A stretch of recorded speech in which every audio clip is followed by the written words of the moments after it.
SN live, सच सबसे आगे। आयोग ने अपना नतीजा सुनाया। जनता का फैसला महागठबंधन के पक्ष में है। चुनाव आयोग का नतीजा एनडीए के पक्ष में है। आप सब लोग ये समझ सकते हैं कि जनता का जो जनादेश है और जो नतीजा इलेक्शन कमीशन का है, नतीजे और फैसले का बड़ा अंतर है। फैसला हमारे पक्ष में और नतीजा उनके पक्ष में। पोस्टल बैलेट्स वोट कौन देता है?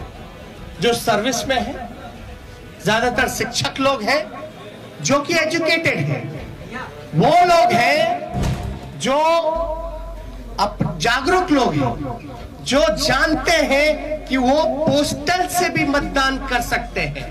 और कई लोग ऐसे होंगे जो कई बार पोस्टल से मतदान किया गया होगा, एनवलप में करते हैं, बैलेट पे करते हैं। यानी जो जागरूक व्यक्ति है वही ये काम कर सकता है। आप एक पोस्टल को आप रिजेक्ट कर देते हैं, और एक रिजेक्ट समझ में आता है, 10 रिजेक्ट समझ में आता है, 50 रिजेक्ट समझ में आता है। आप 900 पोस्टल वोट रद्द कर रहे हैं, 700 पोस्टल वोट रद्द कर रहे हैं, 500 पोस्टल वोट रद्द कर रहे हैं। और रद्द हो रही है तो ये चुनाव के उम्मीदवार का जिम्मेवारी तो नहीं है। रद्द किस वजह से किया गया और इतनी बड़ी संख्या में रद्द क्यों हुआ? जब हमारे कैंडिडेट्स ने जब मांगा रिटर्न में आरओ से कि लिखित में दीजिए कि आपने रद्द क्यों किया, आरओ की जिम्मेदारी है कि वो कैंडिडेट्स को सेटिस्फाई करे जो कि हमने आपको गाइडलाइन में बताया। और किससे पूछ करके इलेक्शन कमीशन ने गिनती जो है लास्ट में पोस्टल का किया और रद्द करने का काम किया। पहले क्यों नहीं काउंटिंग कराई गई? किसके दबाव में? अगर जहां भी पोस्टल अगर बाद में काउंट हुए हैं तो हमारी मांग है, क्योंकि 40 दिन तक सील्ड रहता है, रिकॉर्डेड होने चाहिए, वीडियोग्राफी लाइए, वैलिड इनवैलिड बैलेट पेपर्स को सामने रखिए और रिकाउंटिंग कराया जाए। ये हमारे महागठबंधन लोगों की मांग है, उस पर रिकाउंटिंग कराया जाए। हमारी जो हार हुई 17 वोट से, 12 वोट से, 50 वोट से, 70 वोट से, 100 वोट से, 150 वोट से, लगभग 20 सीटों को हराया गया। ये कौन जवाब देगा? ये लोग बोलते रहे रोए रोए, लेकिन मेरा सवाल जायज है। चुनौती देता हूं बिहार के मुख्यमंत्री को, जो चोर दरवाजे से सत्ता हटियाना चाहते हैं, सत्ताधारियों को, कि पोस्टिंग पोल, एक सवाल का जवाब दे कि पोस्टिंग जो हुआ है बैलेट का, पोल जो हुआ है वो पहले होना चाहिए या बाद में होना चाहिए? वही लोग बताएं। मेरा सवाल, अब बाद में हुआ तो किसकी गलती है? बस इतना सा मामूली सा सिंपल आंसर हम जानना चाहते हैं। आज सब लोगों में आक्रोश है, आक्रोश इस बात का, धन बल छल, धन बल छल।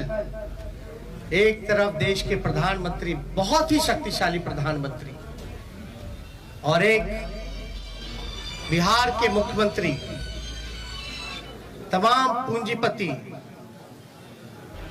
एक तरफ रहे, जोड़ भाग गुना सब कुछ करने के बावजूद भी इस 31 साल के नौजवान को रोकने में नाकाम रहे।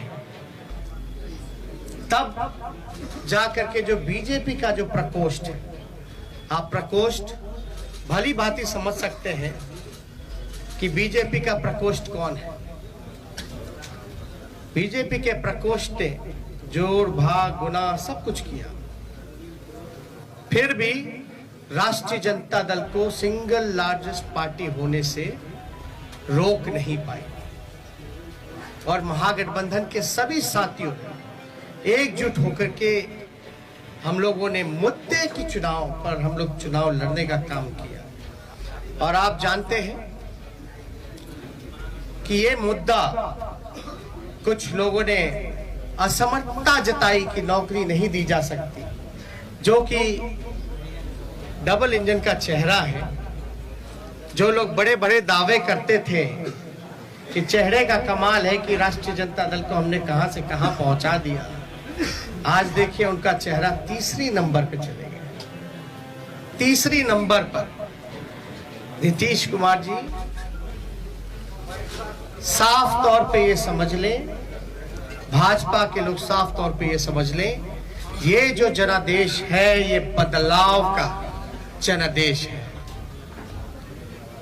अगर थोड़ी सी भी अंतरात्मा नैतिकता नीतीश कुमार जी में बची होगी तो ये जो कुर्सी पर बैठने का जो शौक है, जोड़ तोड़ भाग गुना करके जो बैठने का शौक है, कहीं ना कहीं से उनको जनता के इस फैसले का सम्मान करते हुए कुर्सी से हट जाना चाहिए।